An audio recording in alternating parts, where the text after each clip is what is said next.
Eh bien salut les amis, j'espère que vous allez bien, donc moi ça va vraiment super. Aujourd'hui on se retrouve pour une nouvelle vidéo, très content de vous la faire. On a une tablette de chez Fudicitech, je suis très content de vous la présenter aujourd'hui en vidéo. On va commencer sans plus tarder par ses caractéristiques. Commençons par la marque, c'est de la marque AldoCube T12. C'est une tablette qui fait 10,1 pouces, c'est de l'Android 6.0. Pour la config, je ne m'y connais pas trop, mais je vais quand même vous le dire. C'est du quad-core 1,3 GHz, 1 Go de RAM, et c'est du Bluetooth 4.0. La résolution de l'écran est 1280 x 800. La tablette pourra accepter des cartes SD qui pourra aller jusqu'à 64 Go. On pourra mettre aussi une carte SIM. Pour la caméra en face, elle fait 0,3 mégapixels, ce qui est pas très top.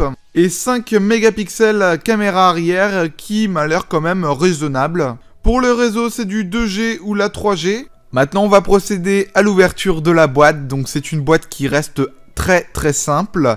Quand on l'ouvre, on atterrit dans la tablette qui est dans un petit sachet plastique.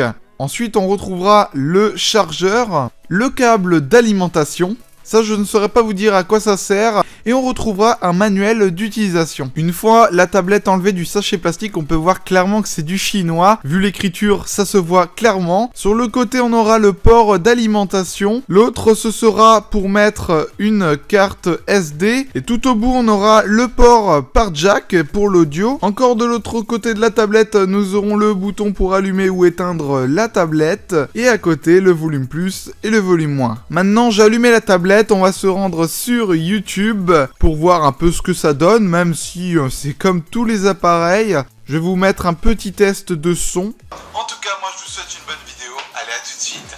Pour commencer la vidéo, on se retrouve avec un casque Bluetooth haut de gamme de chez Zinsoko. Avec le son au maximum, ça a tendance à faire des petits grisaillements, un peu dérangeants j'ai envie de dire, mais sinon la qualité est assez bien. Pour l'appareil photo, j'ai quand même été satisfait, comme vous pouvez le voir à l'écran. Même si c'est du 5 mégapixels, ça peut vraiment aller, mais après je vous conseillerais pas comme appareil principal pour faire des photos professionnelles, on va dire. C'est pas ça que je vous conseillerais le mieux, ce serait d'y mettre le prix et de prendre un bel appareil photo. Pour la luminosité, je trouve que c'est pas trop ça. Mais bon, c'est vrai que ça éclaire quand même bien, mais ça manque un peu de couleur. Sinon, même en la laissant au maximum, la luminosité, je trouve que ça dépense pas beaucoup ma batterie. Je l'ai laissée pendant 4 jours en veille, la tablette, et elle est rendue à 64%, sachant qu'elle était chargée au maximum. Je tiens à dire qu'elle est d'usine. On pourra mettre la lampe torche, que je trouve que ça peut être utile. Mais sinon, ça manque un peu d'autres options comme l'économie d'énergie. Maintenant on va faire un petit test de jeu sur Clash Royale, un jeu bien connu. On va voir ce que ça donne. Donc là j'ai fait un petit gameplay en 2v2. La tablette aura tendance à faire des petites latences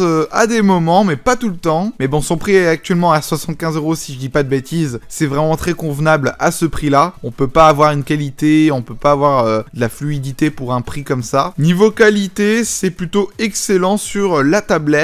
Donc voilà, j'espère que cette vidéo vous aura énormément plu. Si c'est le cas, n'hésitez pas à me lâcher d'énormes pouces bleus pour d'autres produits de ce style, de vous abonner si ce n'est pas fait. Allez, moi sur ce, je vous laisse, c'était Pez. Bye bye tout le monde.